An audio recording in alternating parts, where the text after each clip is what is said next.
Hello friends, welcome to exam preps Tamil. So இன்றைக்கி நம்ம என்ன பார்க்க போகிறோன்னா UPSC union public service commission, ஓகேங்களா. So IAS, IPS, IFS, IRS போன்ற நிறைய போஸ்டிங், ஓகேங்களா, ஆல் இண்டியா லெவலில் போஸ்டிங்க்கு எக்ஸாம்ஸ் நடத்துவாங்க. எவ்ரி இயர் கண்டக்ட் பண்ணுவாங்க. ஸோ அந்த எக்ஸாம் பற்றி தான் பார்க்க போகிறோம். ஒரு ஐஏஎஸ் ஆஃபீஸராகவோ ஒரு ஐபிஎஸ் ஆஃபீஸராகவோ நம்ம ஆகணும்னா அதுக்கு என்ன பண்ணணுங்கிறது தான் நம்ம இப்போ பார்க்க போகிறோம். ஃபஸ்ட்டு ஐஏஎஸ், ஐபிஎஸ் இந்த மாதிரி civil services, all India civil service examinations நீங்கள் எழுதணும்னா, அதில் செலக்ட் ஆகணும்னு ஆசை இருந்துச்சுன்னா ஃபஸ்ட்டு உங்களுக்கு அந்த எக்ஸாமை பற்றி தெரிஞ்சுக்கணும், ஓகேங்களா. அந்த எக்ஸாம் என்ன, அது எப்படி கண்டக்ட் பண்ணுறாங்க, அதில் எத்தனை பேர் அட்டன் பண்ணுறாங்க, அது என்னென்ன ரவுண்ட்ஸ்லாம் இருக்குது, என்னென்ன இன்டர்வியூஸ்லாம் இருக்குது, என்னென்ன எக்ஸாம்ஸ், என்னென்ன சிலபஸ்லாம் இருக்குங்கிற முக்கியமான விஷயங்களை நீங்கள் ஃபஸ்ட்டு தெரிஞ்சுக்கணும், ஓகேங்களா. ஸோ அதை தான் நம்ம இன்றைக்கி பார்க்க போகிறோம். ஸோ ஃபஸ்ட்டு பார்த்தீங்கன்னா யூபிஎஸ்சி பார்த்தீங்கன்னா யூபிஎஸ்சியோட ஹிஸ்ட்ரி, ஓகேங்களா. யூபிஎஸ்சி எப்படி உருவாச்சுங்கிறத ஒரு தனி வீடியோவாக நான் வந்து போட்டிருக்கேன். அந்த வீடியோவை வந்து உங்களுக்கு டிஸ்கிரிப்ஷனில் கொடுக்குறேன். நீங்கள் இங்கிலீஷ்லேயும் இருக்குது, தமிழ்லேயும் இருக்குது. நீங்கள் அதை பார்த்து நீங்கள் தெரிஞ்சுக்கலாம். ஸோ நெக்ஸ்ட்டு பார்த்தீங்கன்னா ஐஏஎஸ், ஐபிஎஸ், ஐஎஃப்எஸ், ஐஆர்எஸ், அப்புறம் group A, group B services, Pondicherry service, இந்த மாதிரி நிறைய சர்வீசஸ்க்கு எவ்ரி இயர் பிப்ரவரி மந்தில், ஓகேங்களா. ஸோ பிப்ரவரி மந்தில் நோட்டிஃபிகேஷன் ரிலீஸ் பண்ணுவாங்க. எக்ஸாம் வந்து ஜூலையில் இருக்கும். பட் இந்த 2021 பார்த்தீங்கன்னா ஒரு ஜட்ஜ்மெண்ட் பெண்டிங் இருந்துச்சு. அதாவது 2020 எக்ஸாம்ஸ் கண்டக்ட் பண்ணது வந்து லாஸ்ட்டு அட்டெம்ப்ட் இருக்கிறவங்களுக்கு வந்து கொஞ்சம் ஏஜ் லிமிட் இதாகுதுன்னு சொல்லிட்டு ஒரு கேஸ் போட்டிருந்தாங்க. ஸோ அதனால் இந்த தடவை கொஞ்சம் மார்ச்லலாம் நோட்டிஃபிகேஷன் வந்துச்சு. பட் எப்போதுமே நோட்டிஃபிகேஷன் வந்து உங்களுக்கு பிப்ரவரி லாஸ்ட்டில் தான் வரும், ஓகேங்களா. மேக்ஸிமம் பிப்ரவரி மந்த் தான் உங்களுக்கு யூபிஎஸ்சி நோட்டிஃபிகேஷன் வரும். ஸோ இந்த ஐஏஎஸ், ஐபிஎஸ் ஆஃபீஸர்ஸ்க்கு உண்டான exams, all India civil service exam எழுதுறதுக்கான நோட்டிஃபிகேஷன் உங்களுக்கு பிப்ரவரி லாஸ்ட்டில் வரும், ஓகேங்களா. ஸோ இதுக்கு நீங்கள் என்ன குவாலிஃபிகேஷன் பார்க்கலாம். ஃபஸ்ட்டு நேஷ்னாலிட்டி வந்து நீங்கள் கண்டிப்பாக ஒரு இந்தியன் நேஷ்னாலிட்டியாக இருக்கணும். நீங்கள் வெளிநாட்டில் படிச்சிருந்தாலும் இல்லைனா கிராஜுவேஷன் பண்ணியிருந்தாலும் பிரச்சனை இல்லை. பட் உங்களோட ரெசிடென்ஸ் வந்து இந்தியனாக இருக்கணும், ஓகேங்களா. நீங்கள் இந்திய குடிமகனாக இருக்கணும். வேறு எந்த கண்ட்ரிலையும் குடிமகனாக இருக்கக்கூடாது, சிட்டிசனாக இருக்கக்கூடாது, ஓகேங்களா. ஸோ அடுத்தது பேசிக் குவாலிஃபிகேஷன் என்னென்னா எஜுகேஷன் என்னென்னா நீங்கள் ஒரு பேசிக் டிகிரி வாங்கியிருக்கணும். ஒரு அப்ரூவ்டு யூனிவர்சிட்டியிலேருந்து ஒரு டிகிரி நீங்கள் வாங்கியிருக்கணும் கண்டிப்பாக, ஓகேங்களா. ஸோ அதான் பேசிக் குவாலிஃபிகேஷன். அப்புறம் வயசு வந்து உங்களுக்கு 21 கம்ப்ளீட் ஆகிருக்கணும், ஓகேங்களா. 21 இயர்ஸ் கம்ப்ளீட் ஆகிருக்கணும். அதே மாதிரி நீங்கள் ஃபைனல் இயர், அதாவது எம்பிபிஎஸ்ஸோ இல்லைன்னா இன்ஜினியரிங்கோ ஃபைனல் இயர் படிச்சுட்ருக்கீங்க அப்படின்னா நீங்கள் எக்ஸாம் எழுதும் போதோ இல்லைன்னா இன்டர்வியூக்கு அப்பியர் ஆகும்போதோ உங்களோட டிகிரி சர்டிஃபிகேட் உங்கள் கையில் இருக்கணும். அப்படின்னா தான் நீங்கள் அதை அப்ளை பண்ண முடியும். அதாவது இன்ஜினியரிங் ஃபைனல் இயர் படிச்சுட்டு இருக்கவங்க கூட இதில் அப்ளை பண்ணலாம், ஓகேங்களா.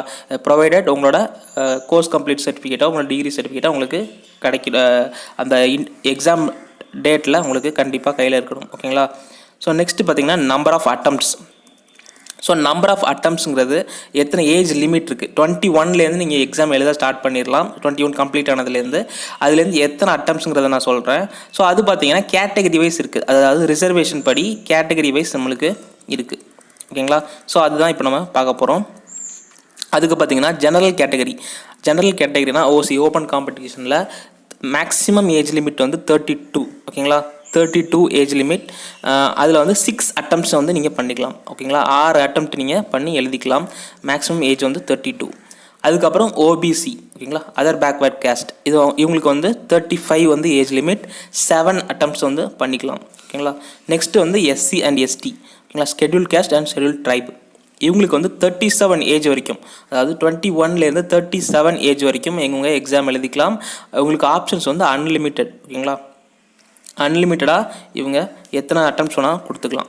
அதுக்கப்புறம் ஃபிசிக்கலி சேலஞ்சுக்கு வந்து ஏஜ் லிமிட் வந்து 42 அண்ட் அவங்களோட அட்டம்ப்ட்ஸ் பார்த்திங்கன்னா 9 அட்டம்ப்ட்ஸ் பண்ணிக்கலாம், ஓகேங்களா. 42 வயசு வரைக்கும் அவங்க எக்ஸாம் எழுதிக்கலாம். அவங்க 9 அட்டம்ப்ட்ஸ் வரைக்கும் பண்ணிக்கலாம், ஓகேங்களா. ஸோ இதுதான் உங்களுக்கு பேசிக் குவாலிஃபிகேஷன், ஓகேங்களா. பேசிக் குவாலிஃபிகேஷன் அண்ட் அட்டம்ப்ட்ஸ் இதை பற்றி நம்ம பார்த்துருக்கோம். நெக்ஸ்ட்டு எக்ஸாம் பேட்டர்ன் வந்து எப்படி இருக்குன்னு நம்ம பார்க்கலாம், ஓகேங்களா. ஸோ எக்ஸாம் பேட்டர்ன் எப்படி இருக்குன்னு பாருங்கள். இந்த எக்ஸாம் வந்து 3 ஃபேஸாக நடக்கும், ஓகேங்களா. அதாவது உங்களுக்கு நோட்டிஃபிகேஷன் ரிலீஸ் பண்ணதுலேருந்து 3 ஃபேஸாக நடக்கும். ஃபஸ்ட்டு ஃபேஸ் என்னென்னு பார்த்தீங்கன்னா ப்ரிலிம்ஸ், செகண்ட் ஃபேஸ் வந்துன்னு பார்த்தீங்கன்னா மெயின்ஸ், தேர்ட் ஃபேஸ் என்னென்னு பார்த்தீங்கன்னா பர்சனல் இன்டர்வியூ, ஓகேங்களா. ஸோ ஃபஸ்ட்டு ஃபேஸ் பாருங்கள், ப்ரிலிம்ஸ் வந்து 2 பேப்பர் இருக்கும், ஓகேங்களா. ஒரே நாளில் தான் ப்ரிலிம்ஸ் நடக்கும். ப்ரிலிம்ஸ்க்கு வந்து 2 பேப்பர் என்னலான்னு பாருங்கள். ஜென்ரல் ஸ்டடீஸ் 1, ஜென்ரல் ஸ்டடீஸ் 2, ஓகேங்களா. சிலபஸ் என்னென்னு நான் உங்களுக்கு அப்புறமா சொல்கிறேன். ஃபஸ்ட்டு இதை பார்த்துக்கலாம். ஸோ GS1 GS2 ஓகேங்களா. ஜென்ரல் ஸ்டடீஸில் நிறைய பேப்பர்ஸ் இருக்கும். CSATனா சிவில் சர்வீஸ் ஆப்டிடியூட் டெஸ்ட், அதை தான் CSATனு சொல்லுவோம் ஓகேங்களா. ஸோ CSAT அது வந்து காலையில் மதியானம் நடக்கும் ஓகேங்களா. இது வந்து மார்க்ஸ் வந்து டோட்டல் மார்க்ஸ் வந்து ரெண்டுமே ஈச் 200 மார்க்ஸ் ஓகேங்களா. எக்ஸாம் வந்து 200 மார்க்ஸ்க்கு உங்களுக்கு நடக்கும். எக்ஸாம் டைப் பார்த்தீங்கன்னா அப்ஜெக்டிவ் MCQ, அதாவது அப்ஜெக்டிவ் டைப் கொஸ்டின்ஸாக இருக்கும், மல்டிபிள் சாய்ஸ் கொஸ்டின் ஓகேங்களா. இப்போ ஃபார் எக்ஸாம்பிள் 4 ஆப்ஷன்ஸ் கொடுத்துருவாங்க, நீங்கள் ஒரு ஆப்ஷன் செலக்ட் பண்ணணும். ஸோ அதான் MCQங்கிறது. ஸோ டியூரேஷன் ஓகேங்களா. ஸோ 2 ஹவர்ஸ்னு சொன்னேன். 2 ஹவர்ஸ்க்கு டியூரேஷன் வந்து 2 ஹவர்ஸ். ஈச் எக்ஸாமுக்கு வந்து 2 ஹவர்ஸ் டியூரேஷன் ஓகேங்களா.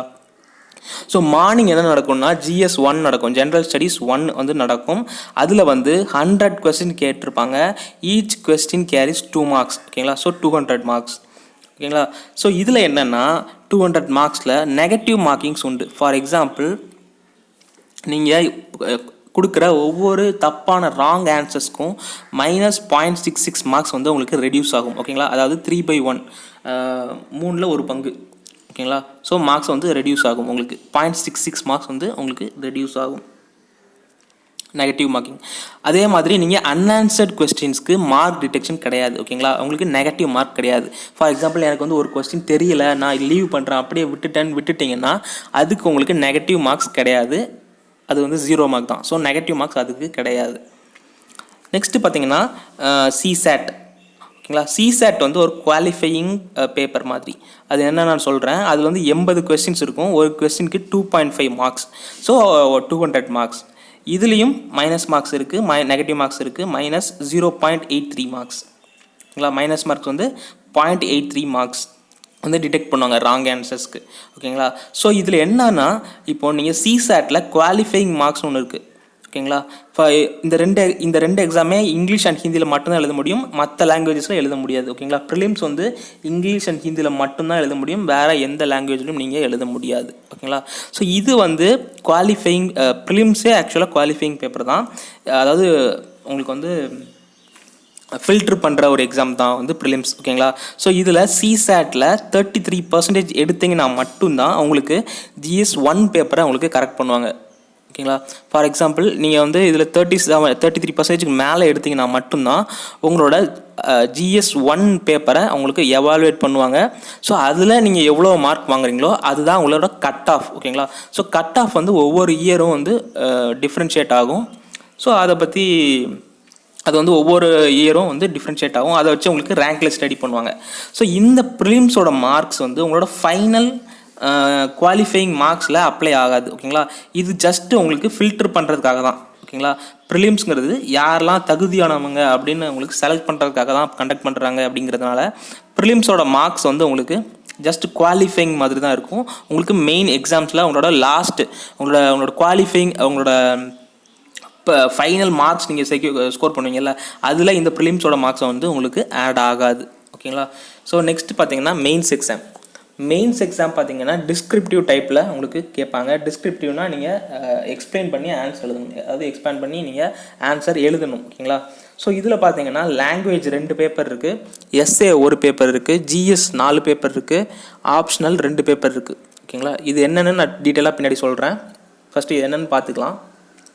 ஸோ இதுலேயும் பார்த்தீங்கன்னா குவாலிஃபைங் பேப்பர்ஸ் இருக்குது. நான் லாங்குவேஜ் 2 பேப்பர் சொன்னேன்ல, ஸோ அது பேப்பர் A பேப்பர் Bன்னு சொல்லிட்டு இருக்கும். அதில் 300 மார்க்ஸ்.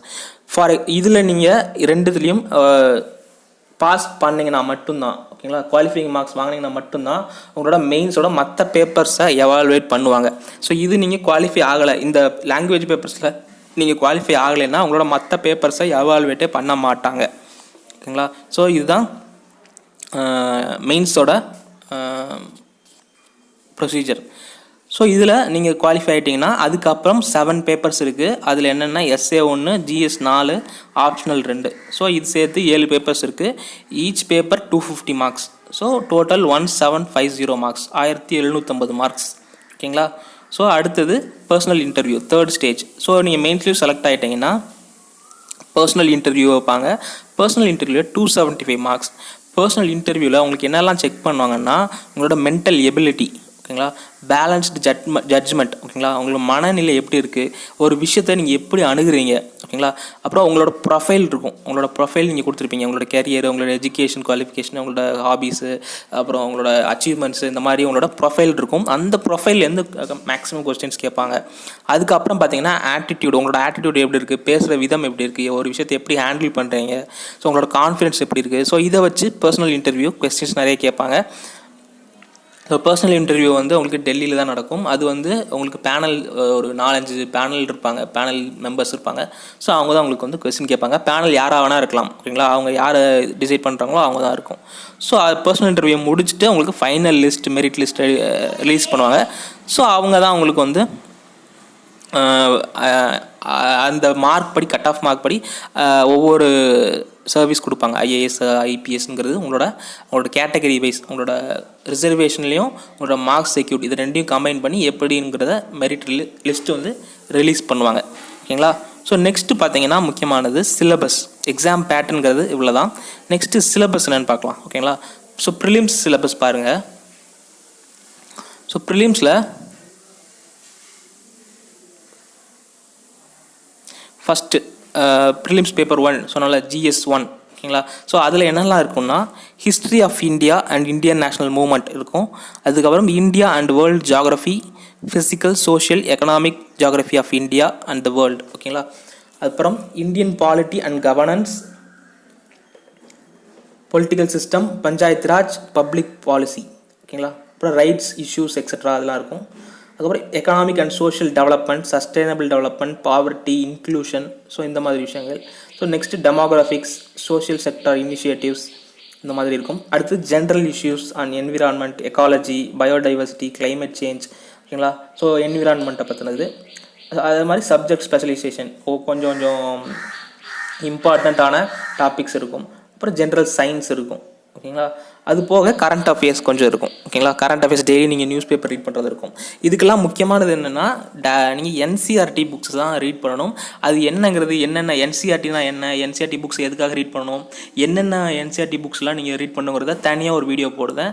மறக்காமல் நம்ம சேனலுக்கு சப்ஸ்கிரைப் பண்ணி வச்சுக்கோங்க. நான் அடுத்த நெக்ஸ்ட் வீடியோ அது போடுறேன். என்னென்ன என்சிஆர்டி புக்ஸ் வாங்கணும், அது எப்படி வாங்கணுங்கிறத உங்களுக்கு நான் சொல்கிறேன் ஓகேங்களா. ஸோ நெக்ஸ்ட்டு பார்த்தீங்கன்னா சிசெட் ஓகேங்களா. ப்ரிலிம்ஸ் பேப்பர் 2 சொன்னால சிசெட். ஸோ அதுதான் இப்போ நெக்ஸ்ட்டு பார்க்க போகிறோம். ஸோ அது பார்த்திங்கன்னா காம்ப்ரிஹென்ஷன் இருக்கும், அதாவது எஸ்ஏ ரேட்டிங் மாதிரி இருக்கும். அதுக்கு அடுத்தது இன்டர்பர்சனல் ஸ்கில்ஸ் இருக்கும், கம்யூனிகேஷன் ஸ்கில்ஸ், ட்ரான்ஸ்லேஷன் அந்த மாதிரி இருக்கும். அப்புறம் லாஜிக்கல் ரீசனிங், அனாலிட்டிக்கல் எபிலிட்டி அந்த மாதிரி இருக்கும், ஆப்டிடியூட் அந்த மாதிரி இருக்கும். அப்புறம் decision making, problem solving questions இருக்கும் ஓகேங்களா. General mental ability based on problems இருக்கும். அப்புறம் பேசிக் நம்பர் சிஸ்டம்ஸ் ஓகேங்களா, நம்பர்ஸ், ரிலேஷன்ஸ், மேக்னிடியூட், ஆர்டர்ஸ் இந்த மாதிரிலாம் கிளாஸ் 10 லெவலில் இருக்கும் ஓகேங்களா. கிளாஸ் 10 லெவலில் உங்களுக்கு இருக்கும் ஓகேங்களா. டேட்டா இன்டர்பிரிட்டேஷன், சார்ட்ஸ், டேபிள்ஸ் இது எல்லாமே கிளாஸ் 10 லெவலில் இருக்கும். கிளாஸ் 10 லெவலுங்கிறது என்சிஆர்டி பேஸ்டு கிளாஸ் 10 லெவலில் உங்களுக்கு இருக்கும் ஓகேங்களா. இதான் CSAT paper. So next mains syllabus என்னென்னு பார்க்கலாம். மெயின்ஸ் சிலபஸ் வந்து ஃபஸ்ட்டு எப்படி இருக்குன்னு நான் சொல்கிறேன். ஃபஸ்ட்டு 2 லாங்குவேஜ் பேப்பர் சொன்னல. ஸோ லாங்குவேஜ் பேப்பரில் எப்படி இருக்குன்னு பார்க்கலாம். எஸ்ஏ வந்து 100 மார்க்ஸ் கேட்பாங்க, ரீடிங் காம்ப்ரிஹென்ஷன் 60 மார்க்ஸ் கேட்பாங்க, ப்ரிசீஸ் ரைட்டிங் ஓகேங்களா, சுருக்கி எழுதுறது வந்து 60 மார்க்ஸ் கேட்பாங்க, ட்ரான்ஸ்லேஷன் கேட்பாங்க. அப்புறம் இங்கிலீஷ் டு கம்பல்சரி லாங்குவேஜ், ஏதாச்சும் ஒரு நீங்கள் கம்பல்சரி லாங்குவேஜ் ஒன்று செலக்ட் பண்ணியிருப்பீங்க, அது இங்கிலீஷ்லேருந்து அந்த லாங்குவேஜுக்கு நீங்கள் ட்ரான்ஸ்லேட் பண்ணணும், அது ஒரு 20 மார்க்ஸ்க்கு இருக்கும். அப்புறம் கம்பல்சரி லாங்குவேஜ் டு இங்கிலீஷ் அதுவும் இருக்கும், 20 மார்க்ஸ்க்கு இருக்கும். Grammar and basic language usage அதுவும் இருக்கும், 40 மார்க்ஸ்க்கு இருக்கும் ஓகேங்களா. ஸோ இதெல்லாம் நீங்கள் என்ன லாங்குவேஜ் செலக்ட் பண்ணுறீங்களோ அதுதான் இருக்கும்.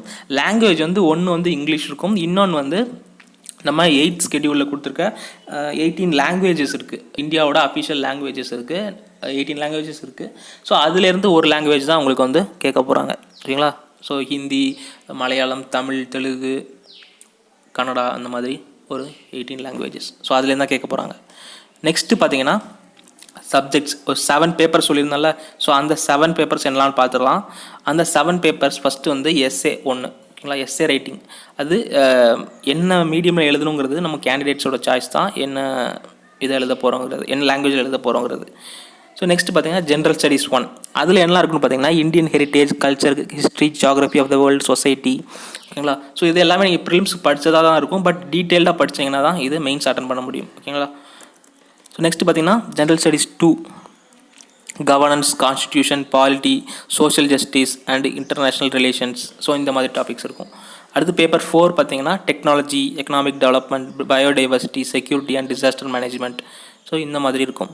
அடுத்து பேப்பர் 4 பார்த்தீங்கன்னா general studies, ethics, integrity and aptitude இந்த மாதிரி இருக்கும். நெக்ஸ்ட்டு பார்த்தீங்கன்னா ஆப்ஷனல் சப்ஜெக்ட் 2 இருக்குது. ஓகேங்களா, optional 1 and optional 2. So optional சப்ஜெக்ட்டுக்கும் நிறைய லிஸ்ட் ஆஃப் ஆப்ஷனல்ஸ் இருக்குது. ஸோ அது என்னங்கிறது நான் தனியாக ஒரு வீடியோவில் போடுறேன், புக்ஸ் போடுறதுல. ஸோ இதுதான் சிலபஸ்ங்கிறது, ஹோல் ஆஃப் சிலபஸ்ங்கிறது இதுதான், ஒரு ஜென்ரல் வியூவாக நான் சொல்லியிருக்கேன். ஸோ இந்த சிலபஸ்லேருந்து தான் உங்களுக்கு மெயின்ஸ் நீங்கள் பண்ண போகிறீங்க. ஸோ மெயின்ஸ்க்கு அப்புறம் நான் முன்னாடியே சொன்ன மாதிரி பர்சனல் இன்டர்வியூ நடக்கும். அது ஒரு 275 மார்க்ஸ்க்கு நடக்கும்.